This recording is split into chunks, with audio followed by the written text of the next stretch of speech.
रात का साया और अनदेखा खतरा। सुनसान सड़कों पर हल्की ठंडक थी। सड़क के किनारे लगे लैंप पोस्ट की पीली रोशनी उस वीरान रास्ते को थोड़ा जीवंत बनाने की नाकाम कोशिश कर रही थी। जान और सूरज दोनों दोस्त अपनी बाइक पर सवार होकर शहर के बाहरी इलाके की ओर बढ़ रहे थे। भाई, तूने सुना है इस सड़क के आगे जो पुराना बंगला है वहां कुछ अजीब होता है? सूरज ने बाइक चलाते हुए जान से पूछा। जान हंस पड़ा। अबे छोड़, ये सब कहानियां हैं, कोई भूत वूत नहीं होता। सूरज थोड़ा घबराया हुआ था, लेकिन उसकी जिज्ञासा उसे खींचे जा रही थी। रहस्यमयी हवेली। कुछ ही देर में वे उस हॉन्टेड हवेली के पास पहुंच गए। हवेली के बाहर लगा लोहे का गेट जंग से भरा था और उस पर बेलें लिपटी हुई थी। अंदर गहरा अंधेरा था और हवेली के अंदर से आती अजीब सी फुसफुसाहट, विस्प, हल्की हल्की आवाजें माहौल को और डरावना बना रही थी। सूरज ने हल्के स्वर में कहा, भाई, यह जगह ठीक नहीं लग रही, हमें यहां से चलना चाहिए। लेकिन जान को डर जैसी कोई चीज महसूस ही नहीं होती थी। वह बेझिझक गेट खोलकर अंदर चला गया। सूरज भी मजबूरी में पीछे पीछे आ गया। असली डर की शुरुआत। हवेली के अंदर एक अजीब सी वाइब, माहौल या ऊर्जा थी, जैसे यहां कुछ सही नहीं था। दीवारों पर धूल जमी थी, पुराने लकड़ी के फर्नीचर टूटी फूटी हालत में थे। अचानक हवा में एक अजीब सा कंपन हुआ और दरवाजा अपने आप बंद हो गया। भाई, ये क्या था? सूरज की आवाज डर से कांप रही थी। जान ने टॉर्च जलाकर चारों ओर देखा। तभी उनकी नजर सामने रखे एक पुराने शीशे पर पड़ी। शीशे में उनका अक्स नहीं था, लेकिन तभी सच्चाई का सामना। शीशे में एक परछाई थी, एक लंबी काली आकृति जिसकी आंखें लाल थी और चेहरा विकृत था। तुम्हें यहां नहीं आना चाहिए था, एक भयानक आवाज गूंजी। सूरज ने घबराकर जान को पीछे खींचा। भाई, ये सच में कुछ गड़बड़ है। अचानक वह आकृति शीशे से बाहर आ गई और जान की ओर बढ़ी। उसकी आंखें जल रही थी और वह किसी डरावनी आत्मा, अलौकिक शक्ति जैसी लग रही थी। जान और सूरज दोनों पीछे हटे, लेकिन उनके पैर मानो जकड़ गए थे। वह आत्मा अब उनके एकदम पास थी। अंतिम सच, तुम दोनों को जाना होगा, वापस मत आना। अचानक हवेली हिलने लगी और चारों ओर से चीखने की आवाजें आने लगी। जान और सूरज ने पूरी ताकत से दरवाजा खोला और भागते हुए बाइक तक पहुंचे।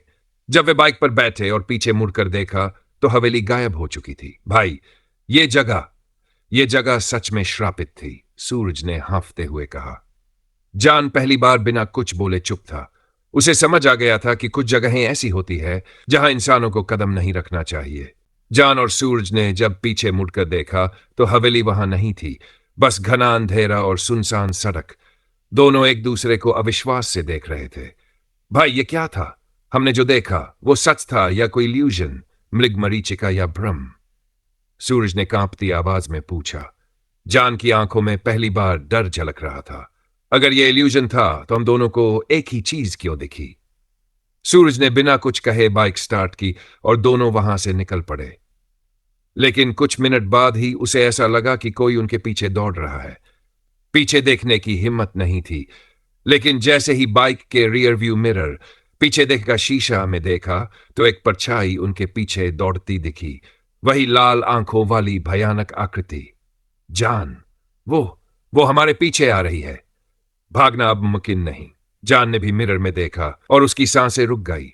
वह आकृति हवा में तैर रही थी, लेकिन किसी इंसान की तरह नहीं, बल्कि जैसे वह स्पेस और टाइम, अंतरिक्ष और समय को मोड़कर तेजी से उनके पास आ रही थी। गाड़ी तेज चला सूरज, जान चिल्लाया। सूरज ने एक्सीलरेटर घुमा दिया, लेकिन बाइक का इंजन अचानक बंद होने लगा, जैसे कोई अदृश्य ताकत उसे रोक रही थी। यह हो क्या रहा है? सूरज ने घबराकर कहा। तभी हवा में एक जानी पहचानी आवाज गूंजी। तुम बच नहीं सकते, सजा मिलेगी। वो वही आवाज थी जो हवेली में गूंजी थी, लेकिन इस बार यह और भी नजदीक थी। एक अजीब होटल। अचानक सामने एक पुराना मोटेल, सड़क किनारे बना छोटा होटल दिखा। उसके बोर्ड पर लिखा था, द लास्ट स्टॉप, आखिरी पड़ाव। भाई, हमें रुकना होगा, जान ने कहा। सूरज ने जल्दी से बाइक रोकी और दोनों होटल के अंदर भागे। अंदर घुसते ही एक बूढ़ा आदमी उन्हें घूर रहा था। तुम्हें पता नहीं था ना उस हवेली का सच? उसने कहा।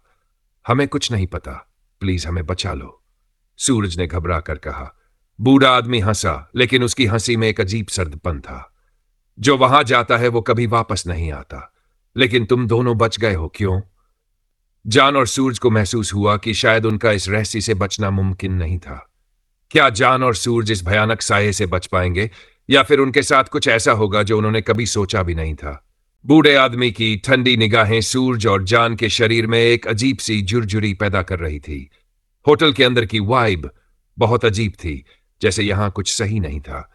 तुम बच गए हो, लेकिन वो तुमसे दूर नहीं है, बूढ़े ने फुसफुसाकर कहा। कौन कौन दूर नहीं है? जान ने हिम्मत जुटाकर पूछा। बूढ़ा आदमी मुस्कराया, उसकी आंखों में एक अजीब चमक थी। जिसे तुमने हवेली में छेड़ा है, वो तुम्हें ढूंढ रहा है, और यहां ये सेफ जोन, सुरक्षित स्थान नहीं है। सूरज ने घबराकर इधर उधर देखा। होटल की दीवारों पर पुराने धुंधले चित्र लगे थे। उनमें कुछ अजीब शक्लें दिख रही थीं, जैसे कोई देख रहा हो। हमें यहां से निकलना होगा, जान, सूरज ने जान का हाथ पकड़कर कहा। लेकिन दरवाजा खुद ब खुद बंद हो चुका था। अंधेरे की साजिश। तभी कमरे की लाइट्स अचानक बुझ गई। चारों तरफ गहरा अंधेरा था।